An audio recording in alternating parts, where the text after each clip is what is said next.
The DFS studio is brought to you by DraftKings.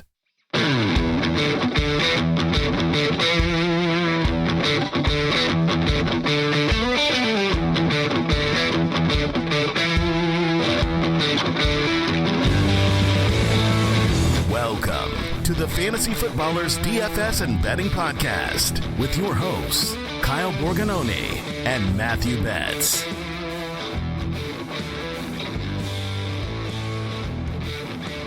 We're back. It's Friday, January 5th on the Fantasy Footballers DFS and Betting Podcast. I'm your host, Kyle Borganoni, and I'm joined, as always, by Matthew Backup Quarterback Betz. If you didn't spend your morning, Kyle, watching highlights of Jeff Driskel, Carson Wentz tape from the Eagles days, Pierre Strong highlights from college when he was at South Dakota State, you're not ready for the slate. That's all I'm going to say. So welcome to Nasty Boy Week here on the show. Kyle, I hope you're ready to get that drop warmed up because we're going to be using it, I think, every 2 minutes on the show today. What a slate we have in front of us. Yeah, it's going to get real nasty, and that's okay because we're going to get you prepared. We're going to make sure that you have the 4K quarterback of your choice, of your dreams even, this week on DraftKings. Running backs galore. Backup running backs. It is really fun because the nasty boys that we're talking about this week, it's a different game. Like, we are playing a different game of DFS. If I were to explain DFS to, I don't know, just some idiot out there that's never played before, that person you're thinking of right now, your brother-in-law, your cousin, your wife. Maybe it's your boss, your wife, not your wife. Don't do that. My wife's like, I already think it's dumb. I don't really care to hear about Jordan Mason.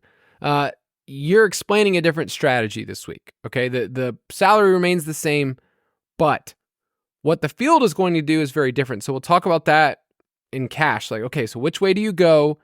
What is the field mostly going to do? Because I see a common construction already bubbling up.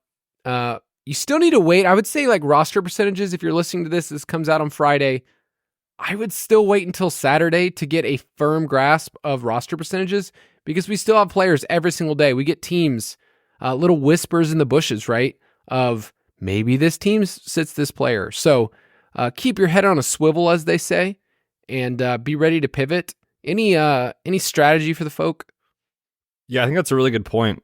This is the toughest week of the year, I think, but also the best week if you're willing to really stay plugged in throughout the next 2 or 3 days and get a good sense of who's playing, A, and B, who is actually playing with motivation to win. I put out a full article on that this week on the site. You can check that out. It's free. Week 18 motivation and player incentives, basically looking at, who cares, who doesn't this week, which team is going to rest starters, which team is a candidate to pull guys early, stuff like that. So it kind of gets you in the right mindset of how to attack this slate. But I will say, even as of Friday morning when you're listening to this, I think there's still going to be a couple pieces of news that drop and we're like, oh, okay, now we got to adjust and that player isn't going to play. So I would say up until Saturday evening, Sunday morning, you might get a couple of news items that will really adjust the slate. So don't get locked in too early on the slate and definitely be willing to be flexible because I think it's going to be a wild, wild weekend, man. Yeah, and just to kind of set the table for the next couple of weeks through the playoffs, you can go to dfspass.com if you want all of our picks. This show will sadly be moving to just one a week as we kind of transition to this next little season. If you didn't know, the main Fantasy Footballers podcast just goes to 2 a week. But when you really start to add it in, and I have thought about this, like, okay, well, we say it's the off season. The Fantasy Footballer still has Spitballers that comes out Monday, main show Tuesday, Thursday, Dynasty on Wednesday, DFS and Betting on Friday. So we're still 5 days a week. Throw in the Footcast if you want to get a little extra episode. I mean, you can still get football basically 24/7 from us. So we're here for you. It is crazy. Like, literally, there will be a podcast coming out every single day of the week from the Fantasy Footballers. So you can still stay plugged into our Discord channel. We talk DFS in the off season. So, basketball, other stuff. We begin to talk about props. And then as we move closer to the NFL draft, we talk about props that you can drop there. So dfspass.com. And then another reminder for the friendly folks out there, if you love us, if you care about us, if you care about our futures, you can go to footclanvote.com and vote for Betz and I. We are up for an award, this podcast, for the best fantasy and sports betting podcast from the Sports Podcast Group Awards. It would be a great way for you to end the year and tell us, hey, this had a lot of value for us. So it's really simple, really quick to vote. So FootClanVote.com if you want to be a part of that this week. I'm going to find the button. Here it is. Straight cash, homie. Should I just narrate the entire time what I'm doing behind the scenes? That would be great. People love that. Yeah, people, it's really good for podcasting to say, like, I will now be doing this as I scroll down on my Google Doc and our lovely show doc. By the way, you and I still need to get the number together, but I think we've done like 400 shows together over the years. Really? Something like that. That's a ton. Do people realize, like, it's not just the audio stuff. It's not like we just have like a couple of sticky notes here. Like, our show docs are pretty on point. Sometimes. Usually. Especially when you're in charge of them. Color-coded and graphics and, links to other articles and just, it's the real deal, especially when you and I are recording. And you mentioned 400. I was like, is that right? But remember the DFS show, I don't know, 4 years ago? It was just in season, like week 1 to Super Bowl and done. And then you and I said, no, we're going to get this thing going all off season for the real sickos out there that are just like us. Then we brought in some betting. So we've really grown the show, and I'm pretty proud of that. So yeah, man, it's been fun. It's been a fun ride and a fun year. We got week 18 though, man. This is our slate. Let's get to it. Yep. So looking at our best plays so far as of this recording, and once again, Saturday, make sure you stay tuned to news. You find our best play article in the DFS Pass. I'm seeing a common roster construction this week. And you just tell me before we get into specifics. I'm seeing cheap quarterback. You can probably get 3 running backs, and at least 2 of them are super cheap.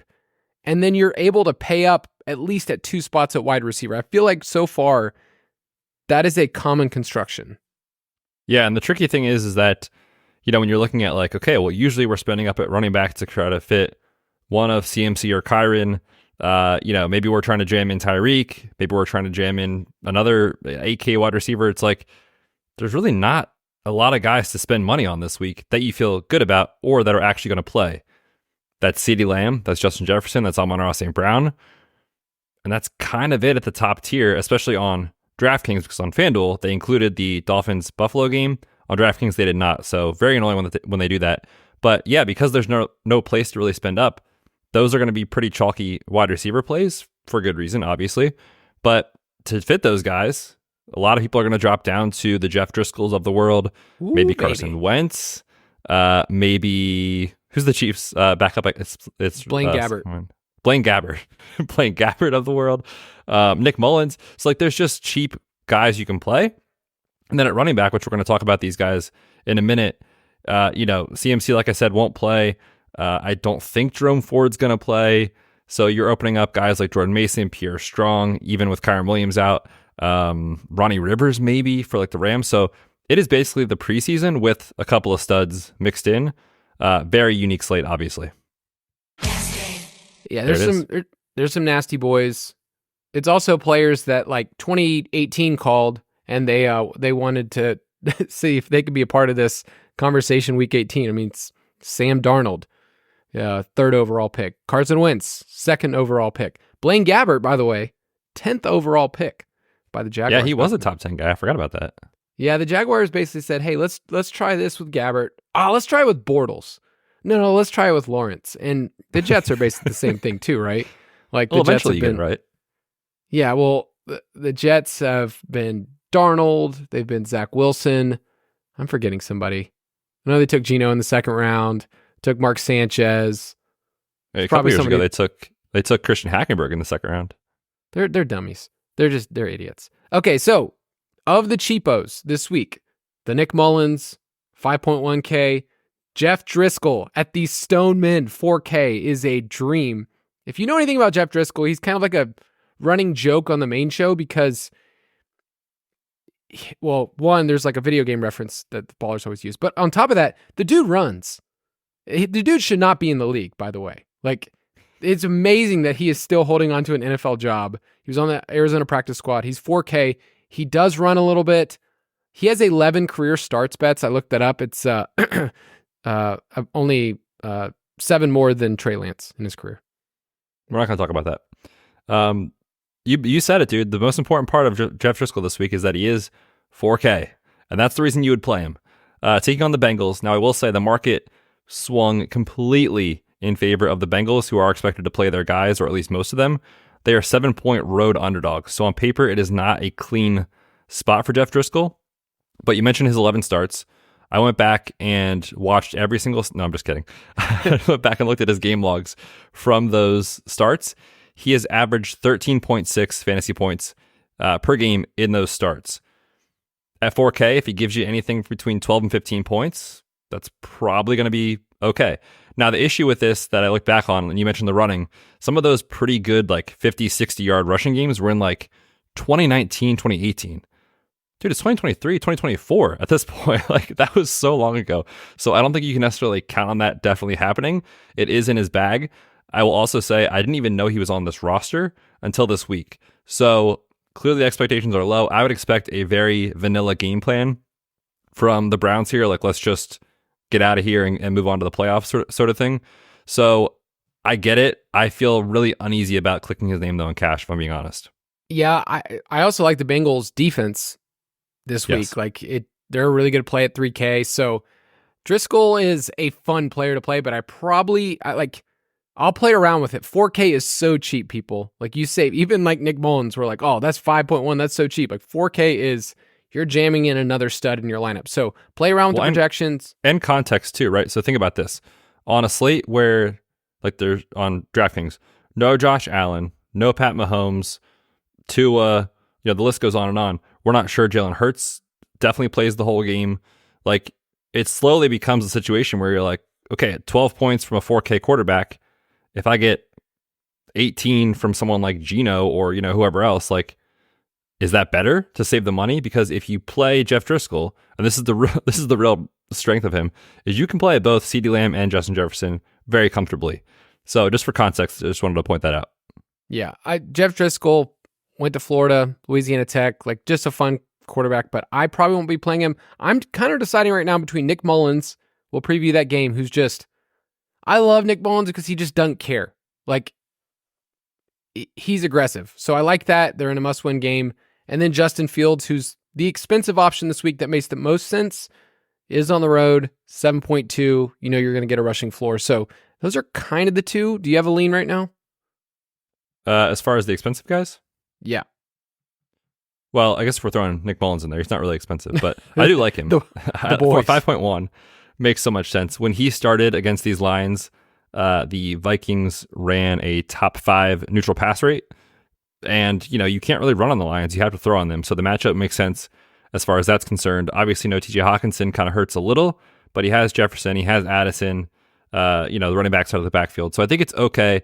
Again, it's just a matter of pricing at this point. Do you want to spend 5.1 or spend 4K? I do think at the top, Fields is an awesome tournament play, because if all these scrubs just kind of like fraud around to get 12 points and Fields come out for 25, Dak has an okay but not incredible game, and Fields is the quarterback 1 on the slate, you can separate in a huge way. So I do love Justin Fields for tournaments. We're going to talk a lot about DJ Moore later. So I love that. And then I will say, if you did want to spend up for Dak in cash, I think it's viable. It's not my preferred way to play this slate for cash games, but if you did, just because you say, hey, I know he's good, I know the Cowboys are a good team that are motivated to win this game. They have a 29.5 implied team total. It's the highest on the slate by a wide margin. Taking on the Commanders, obviously, do it. It's a good spot. Any love for Jordan Love at 6.6? I feel like he's been solid, and you get a high floor on a week that you mentioned. Like, there's guys that are going to put up 6-7 points at quarterback this week because they shouldn't be in the league. I would love it, by the way, if Carson Wentz was like QB1 in the week. Those days are gone, Kyle. We don't talk about that anymore. Can I tell you who the QB1 in week 18 was last year? Guess who it was? Oh, I know. It was Davis Mills. Oh, man. Dang it. That was my fun fact of the day. QB4? Do you remember who QB4 was? That I don't. Davis Webb. That's my fun fact. Wow. 2 Davises in the top 5. I would have never guessed that. Those are our quarterback plays. Tyrod's also interesting on FanDuel if you want to look that way. At running back, There's a bunch of cheap guys. I think Jordan Mason will end up being our favorite.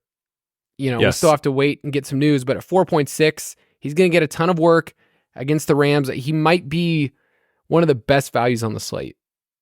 Yeah, for reference, if you're not aware, he plays for the 49ers. They are not going to have Christian McCaffrey this week. They are probably not going to have Elijah Mitchell and or not use him if he is active. Matt Barrows, who covers the team with The Athletic, was talking about the situation at running back. And look, Elijah Mitchell, he's been injured literally since he entered the NFL. But specifically this year, he's been dealing with a knee injury for pretty much the entire season. So he's the RB2 on this roster. If he's banged up at all, are they going to put him through a ton of work with the playoffs looming? Probably not. And so Jordan Mason should be, like you said, in line for a ton of work. As it stands, if Elijah Mitchell and Christian McCaffrey are both ruled out, he is the only active running back on the roster. They would probably elevate Ty Davis-Price from the practice squad. But even so, I mean, he would be getting plenty of work to pay off a 4.6 tag against the Rams backups. So Jordan Mason, to me, is probably the best running back play on the slate for cash games when you're talking about, adjusting for salary. Let's talk about two stone men guys. Since we're talking cheap, Mason's 4.6, Pierre Strong is 4K, Ronnie Rivers of the Rams is 4K. Strong plays for the Browns. I need to mention that this week. Usually we just kind of assume, but there's a bunch of randos this week. But any interest in those two guys? I think Strong does have a pass-catching profile. It's kind of interesting. I would not play Driskel and Strong together, although that is only 8K for two players, which is hilarious. And then Ronnie Rivers, I just need to confess, he looks like a little 10-year-old kid out on the field. Like his demeanor, his face, and I can't not think about a player from Backyard Baseball Sports, which if you ever played Backyard Sports on a computer. Oh, yes. I mean, you and Pablo and Sanchez and the gang, Pete Wheeler, they were awesome. Ronnie Dobbs, though, was not a good player. He was a little squirt, and that's what I think of every time I think of Ronnie Rivers. All right, so you can't play Ronnie Rivers, obviously. Nope. No, I think between those two, I would take Pierre Strong. Both guys are 4K, so it's just, yes, can you give me 8 or 10 points? Probably.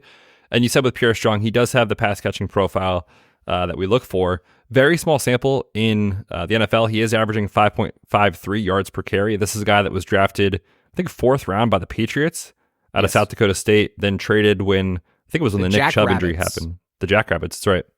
Traded to Cleveland this year to give them some depth after the Nick Chubb injury. And kind of, again, reading the tea leaves, they said they're going to rest some starters. We don't know who that is specifically, so we need to monitor that news. But again, thinking about the context of the running back room, Jerome Ford, clearly the RB1. Kareem Hunt, been in the NFL for 7 or 8 years at this point, battling a groin injury for 6 weeks. Are they going to give him a ton of run in week 18 in a meaningless game? No. So it probably will be Pierre Strong and maybe John Kelly from the practice squad if those two guys don't play. So you will be seeing plenty of work for a running back to pay off 4K. I have not heard the name John Kelly in a while. University of Tennessee, great.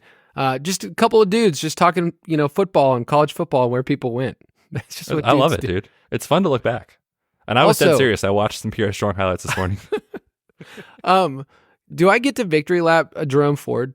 Am I allowed to? Oh, about the best ball? Yeah. Takes? That's it.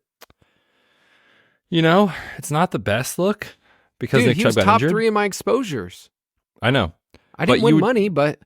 But the rationale for taking those guys anyway is because if something happens to the guy in front of them, they pay off their ADP.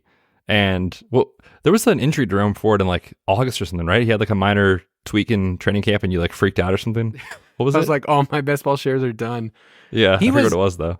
He was solid. He wasn't great. If you look back, you're he kind of accumulated. He's RB15 on the season. So I'll take it because best ball wasn't the kindest to me this year.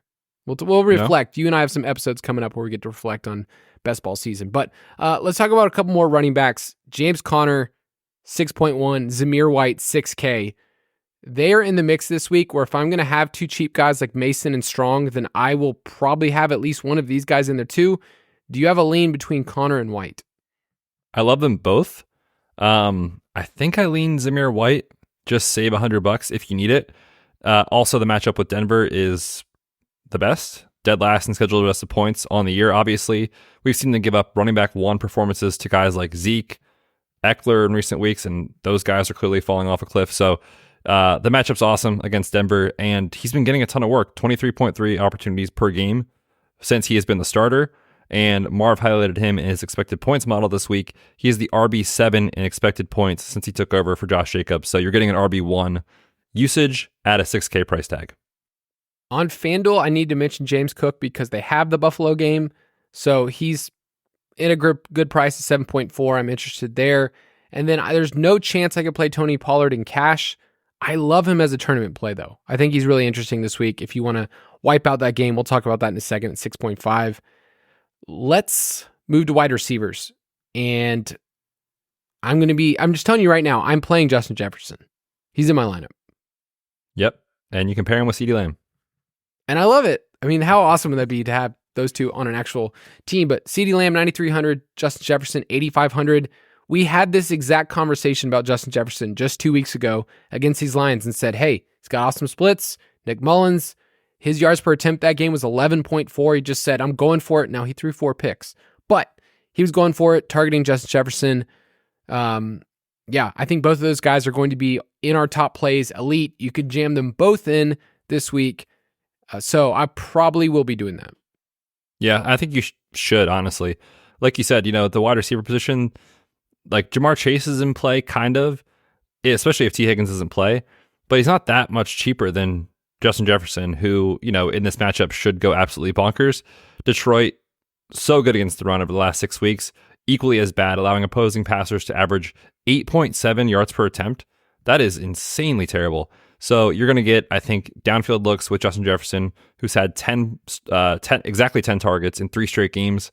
You give him that much volume, he's going to do good things. So to me, those guys are in. And then obviously CeeDee Lamb, not much to say. He's the wide receiver 1 in fantasy.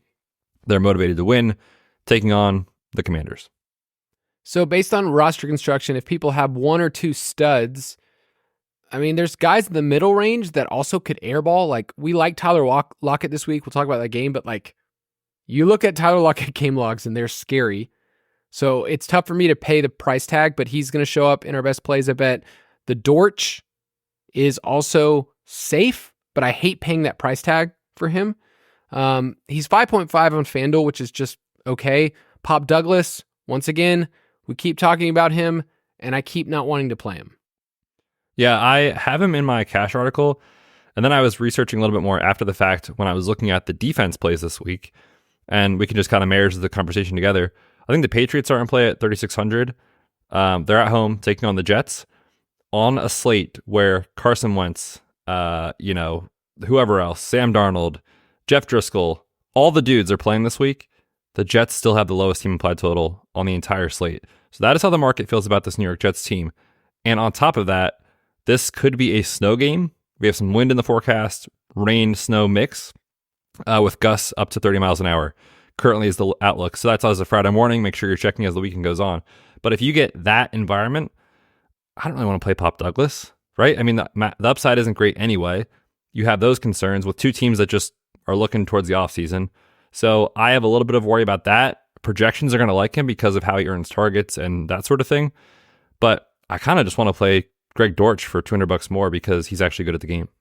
Yeah, and it's a higher total and everything. Just to give some context to what Betz was saying, the total, last time I checked, was at 30.5. It is tied for the second lowest since 1993, which, I don't know. What were you doing then? Let's see. I was 2 years old. So, not much. Hey, that was the year the Phillies went to the World Series. So, one of the years. Shout out to the Phils. But yeah, you don't really want any part of that. Can I throw out some true punts? And I mean, like these are plays that you would never ever talk about. But for the 49ers, Ronnie Bell, who was a showdown hero one week if you played him in DFS, 3.2, and then Chris Conley, who is somehow still alive, one of the true cardio kings over the last, 5 to 10 years. He's 3K. You interested in a 49er receiver? The tricky thing is that I'm not sure you need him, right? Like if there was a slate where we didn't have these cheap running backs or quarterbacks, and you're like, man, I got to punt somewhere to save money, then yeah, those guys would absolutely be in play. I'm just not sure that you need them on the slate. So that's kind of the tricky part. But if you do need to save money, those guys are the dudes. What if you wanted to build a lineup with just all 3K wide receivers? Ronnie Bell, Chris Conley, and Austin Trammell of the Rams. Throw Marquise Goodwin in the flex. Just spend as little amount of possible, as little money as possible on the slate. Stay like 10K under the salary cap. I dare somebody to donate their money to one of our contests and play only 3K wide receivers. I dare you. Oh my gosh. It probably wouldn't even project that terribly on this slate. At tight end, Gerald Everett's 3.9. Trey McBride is one of our guys, contractually obligated to mention him every single week. But we got to talk about Johnny Munt, man. Johnny Munt's season right now, 3K for the Vikings, 4.5 on FanDuel, which is a good price on that site. If you really want to punt, you can go that direction. Noah Gray is way down there, 2.5, which feels kind of mean. Noah Gray is actually a pretty good player, and they abandoned him down there. So any leans this week? I mean, at the cheapest end there, I think Johnny Munt's a pretty solid play. We saw last week without TJ Hawkinson in that first game for the Vikings. Without him, he led Josh Oliver in routes 31-7.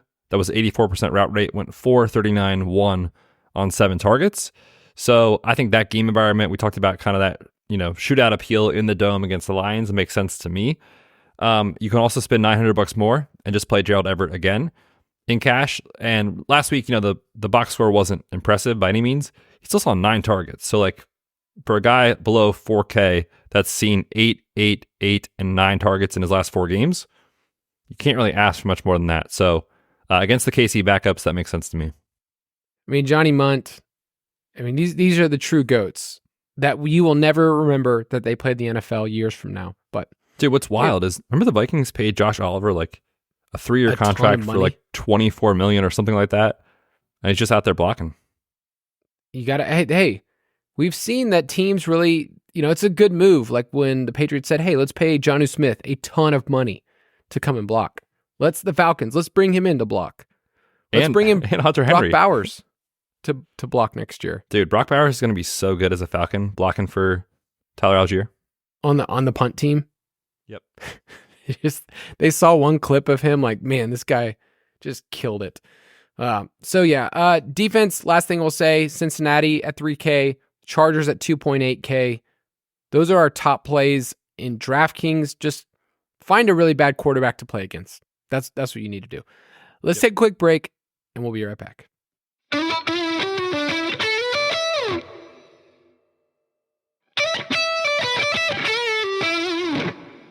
So, Betz and I have a couple of games to talk about. I will say that this week is tough to be able to look at from a pace perspective because you can look at all the metrics from the past, 16, 17 weeks and go, cool, this is what this team has done. Now, when we have a different team with, backup quarterbacks, wide receiver 4s, Chris Conley's of the world running, go routes, it changes how we look at stuff. So we're going to look at the games that we feel most confident going into this week.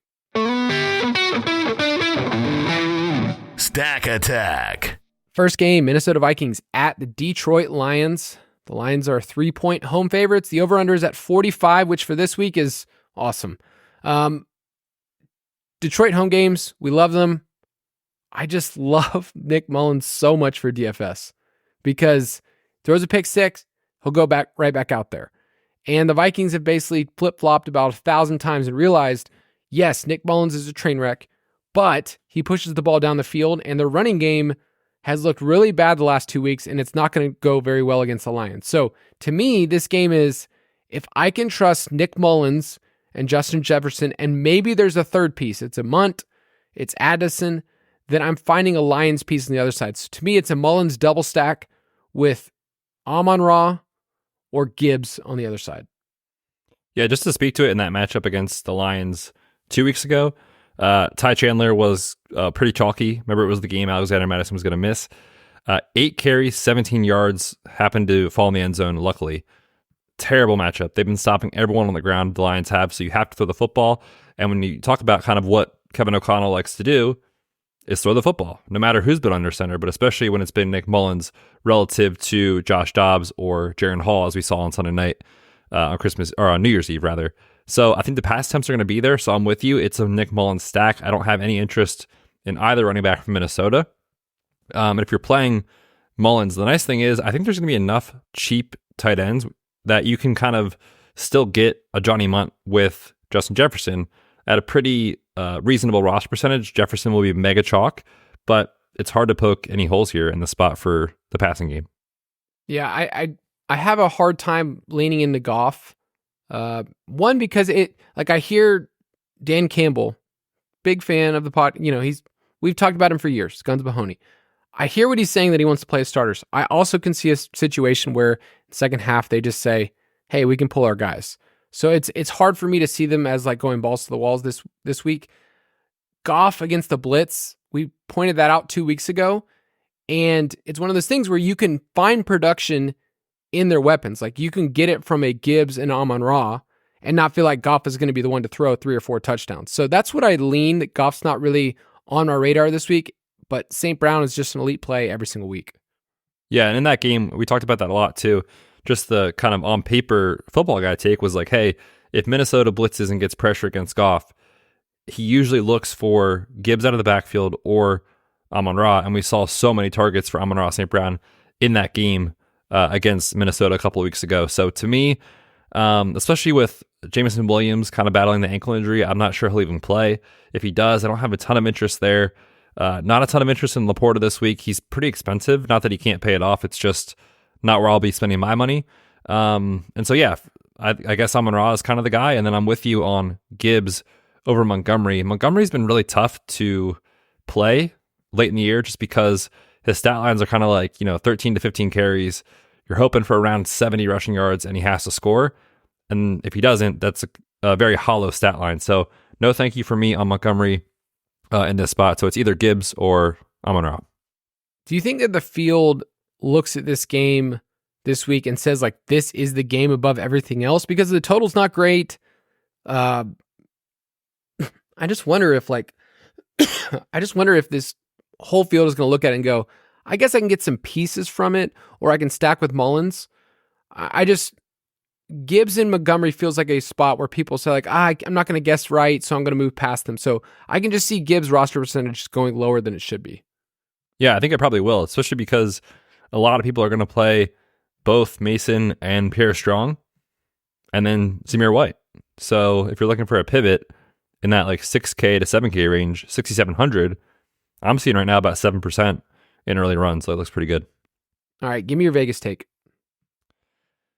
Oh, man, this is a tough game to handicap with just... does Dan Campbell really want to play his guys? What do you think about that?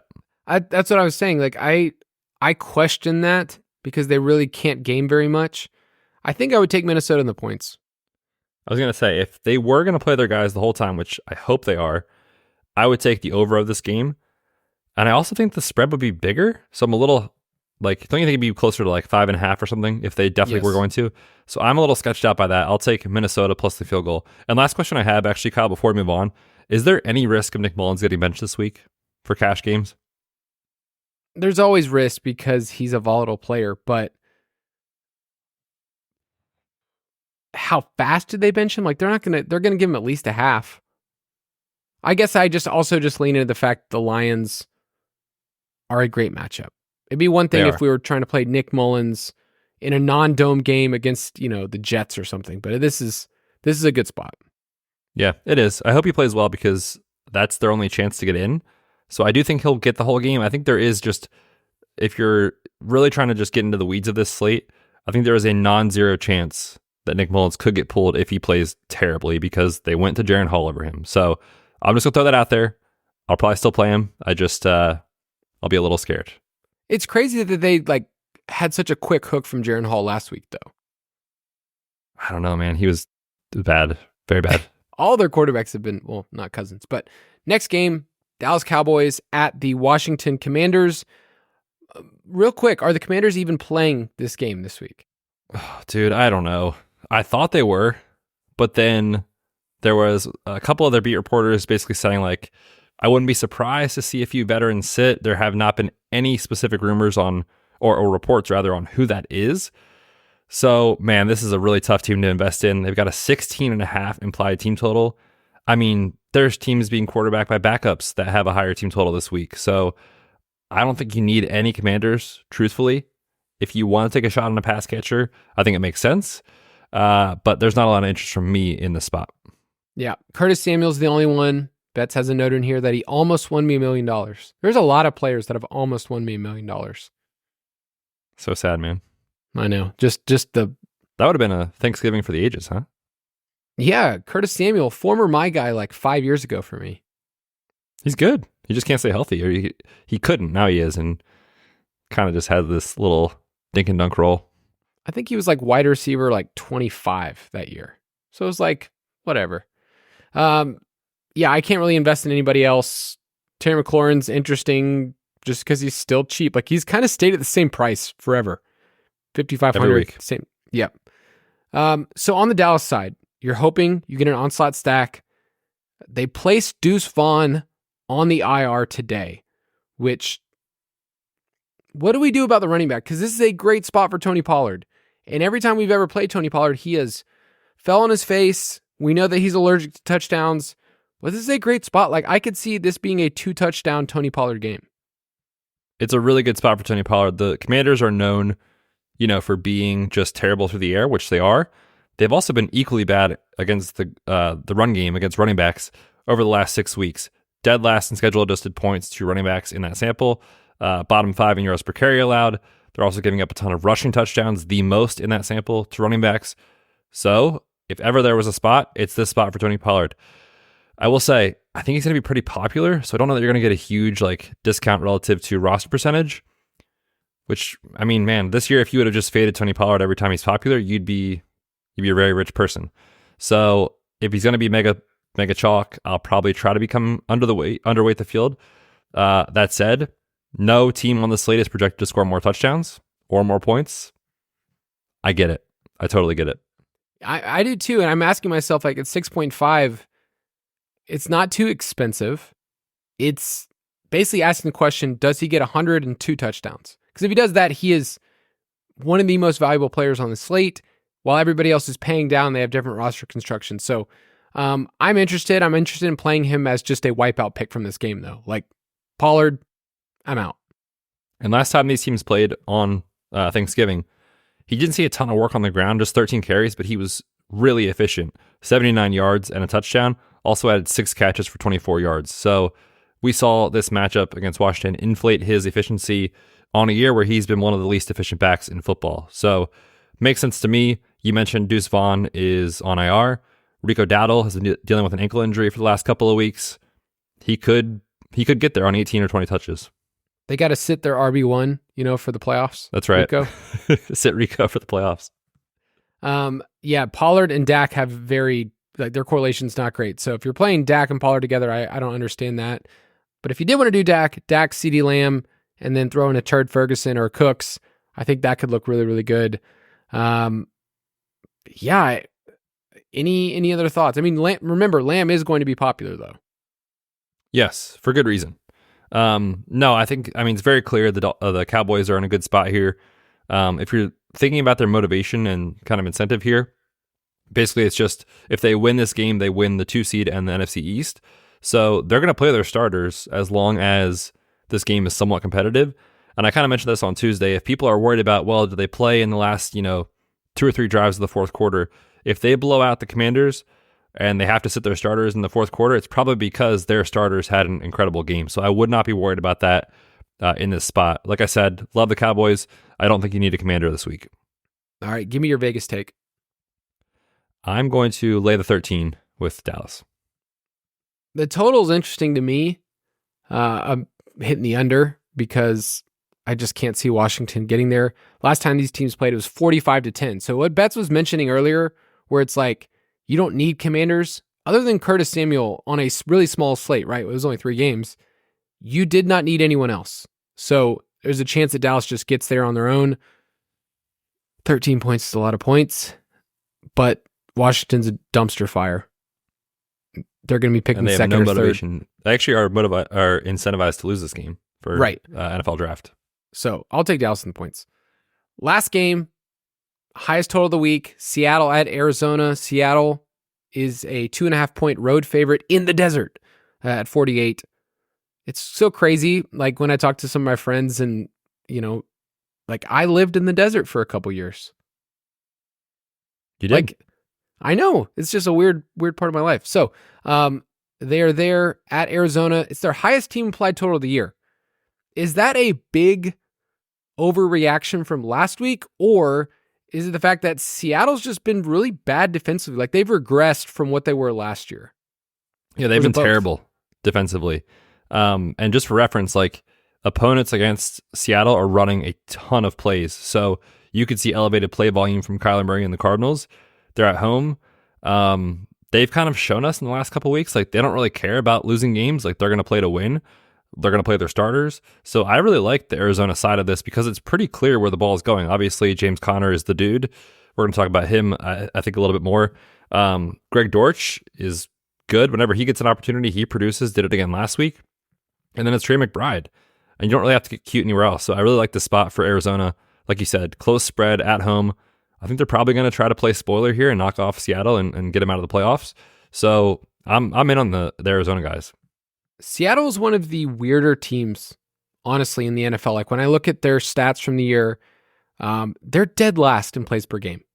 And it's not that they've been like really, really bad. They're 8-8. They've had some really good wins. They played Dallas super tough that one week. But it's just that like, they've been efficient. They're 10th in yards per play. They're bad in the red zone. Geno actually hasn't been that bad. I heard Rich Rebar share the statistic. When he's pressured, he's dead last in yards per attempt. When he's not pressured, he's top 10. Like, he's been awesome. And Arizona can't rush the pass. So I like Seattle in this game. I just feel like I'm always picking wrong who the guy is. Like, we've seen blow up DK games. We know that Lockett can. JSN hasn't shown a ceiling. And Ken Walker, this should be a matchup where we play him, especially on FanDuel at 7K. So do you have a read on Seattle? Yeah, it's a tough spot to try to like peg that correctly. I will say on Ken Walker, was on the injury report with the shoulder issue that's been bugging him. He was kind of in and out of the game last week, dealing with it. You could see him grimace on the sideline a few times as they were trying to kind of work on his shoulder. So he's not right, but this is the season. Like, if they lose, they're out. So I expect him to play. It's an unbelievable matchup against Arizona. So if he goes, I think he's a really good tournament play because, like we said, especially on FanDuel, 7K is a really good tag for him where the scoring system fits him a lot better. You're just trying to get touchdowns anyway. So I love Ken Walker for tournaments over there. And I'll say, if you're making me pick a pass catcher, I think it's Tyler Lockett. 7,200 on DK for DK, and then 5,600 for Lockett. That's a really big price gap. I know Lockett has not been good recently, has not had a touchdown since week 10. So some would say he's due. And Graham Barfield put this out on Twitter from Fantasy Points, basically looking at like what Arizona runs. They're running a ton of too high looks defensively. Against those defensive coverages, Lockett actually sees a little bit more of the target share than does DK Metcalf.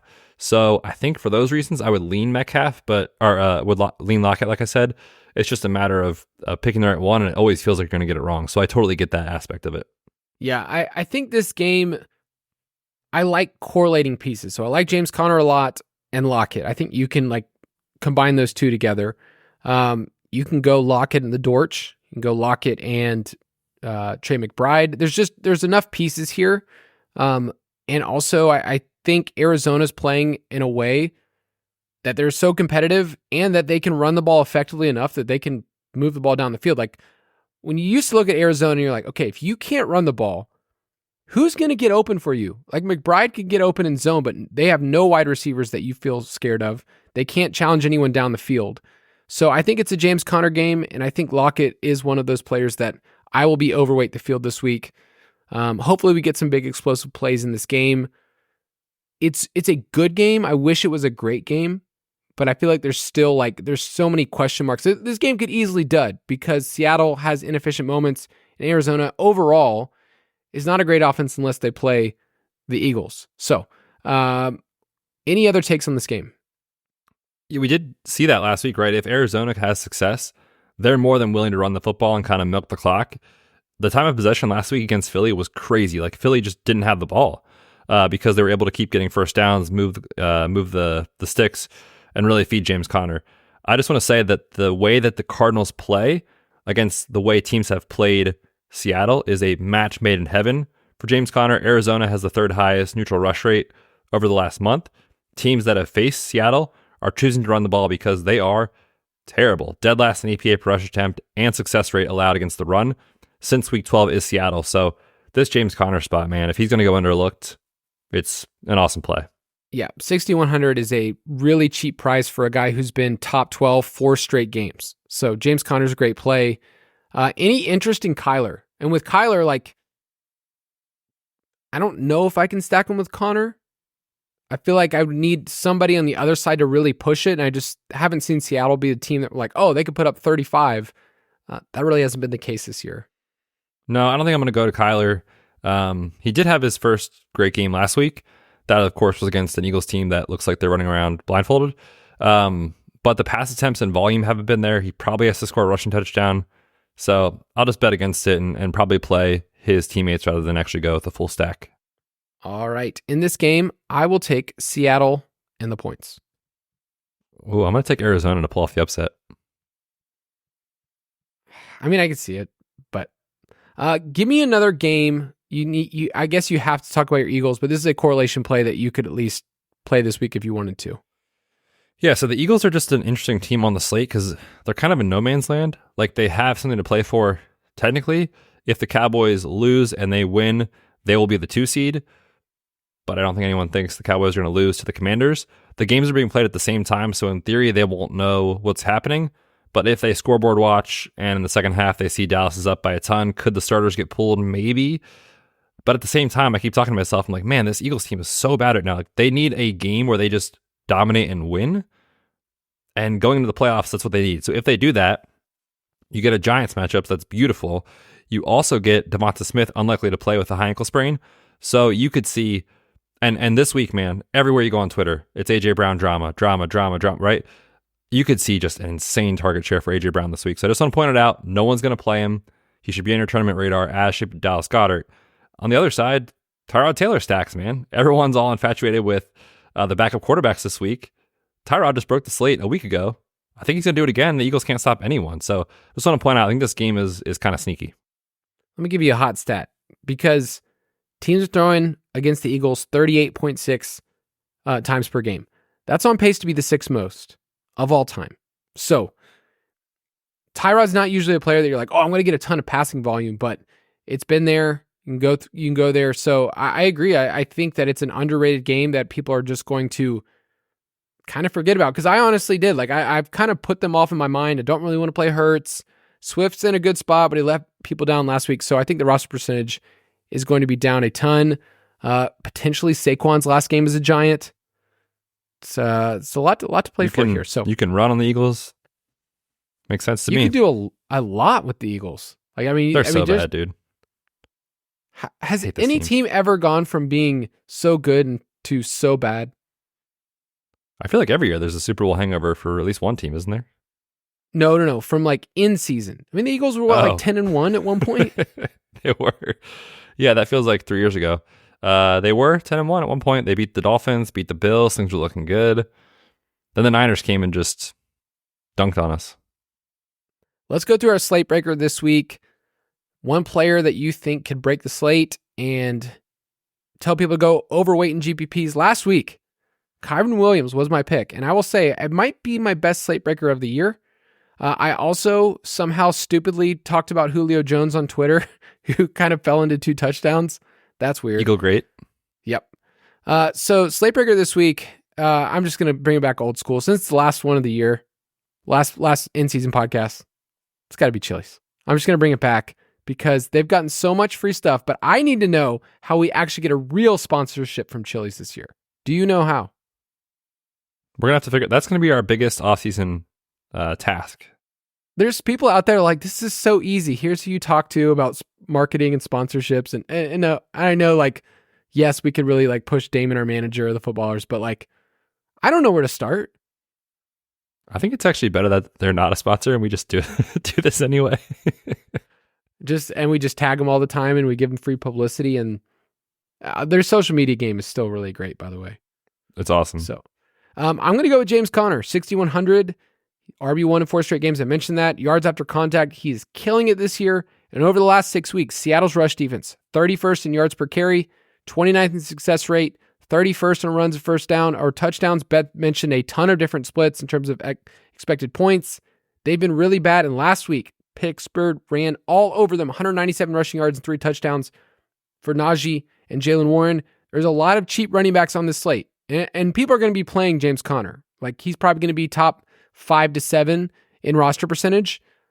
But I think you should go overweight on James Conner this week. I love it.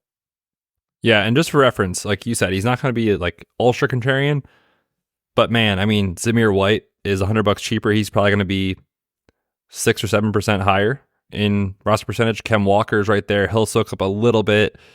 Zeke is only 5,900. He's going to soak up a little bit. So if you play enough James Conner, you can get over the field. I love that take. I'm going to throw out a wide receiver that we have not talked about much on the show today, and we haven't talked about this game.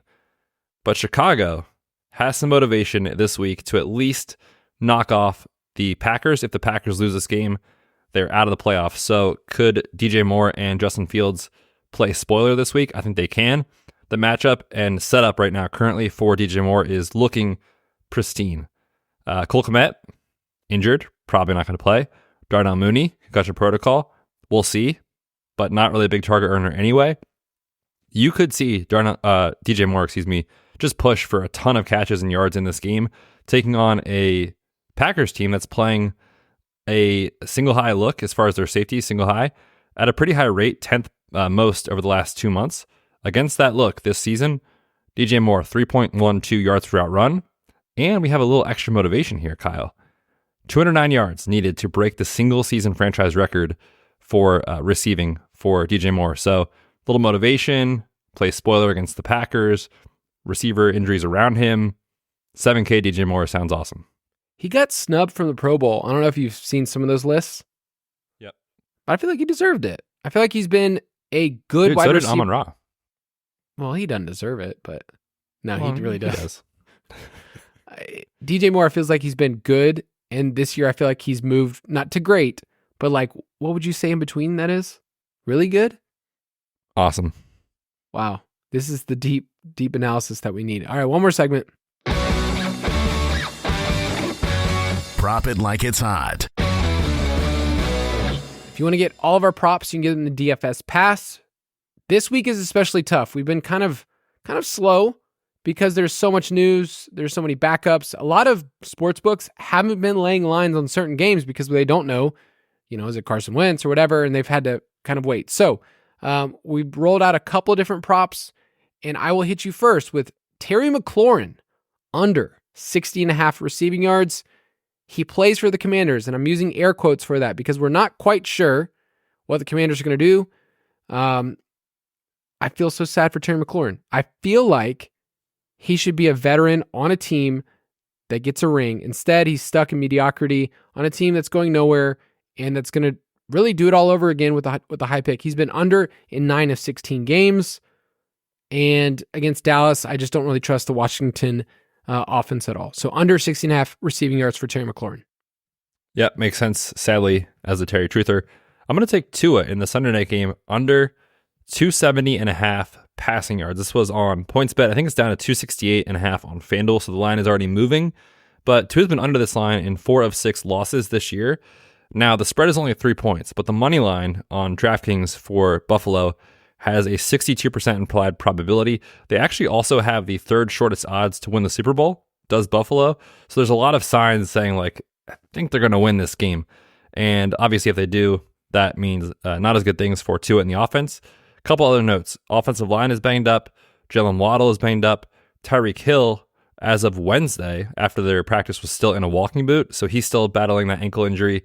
And Buffalo's been good, man. They're surging. They're top 3 in EPA per pass attempt and yards per attempt allowed to quarterbacks over the last 6 weeks. So give me Tua under 270.5.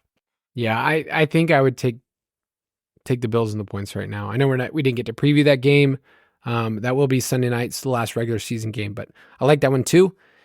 If you want to play with us, go to ballersdfs.com. It will direct you to our DraftKings League, Fantasy Footballers DFS, Borg Betz. We got some great playoff contests coming up. So if you're one of those people that said, hey, I'm waiting to win some money from you guys, maybe playoffs is the time that you take it from us. And there's been a lot of people taking money from us so that our kids can no longer go to college. Betz, sign us off. Yes, on that extremely positive note, sign off for the last time for the regular season. Week 18 is here. Like I said, make sure you're plugged in at the weekend. Tons of news still coming. I'll have contests for us for the Saturday slate, 2 games, and Sunday night, Buffalo and the Dolphins. Good luck this weekend. We will catch you next week.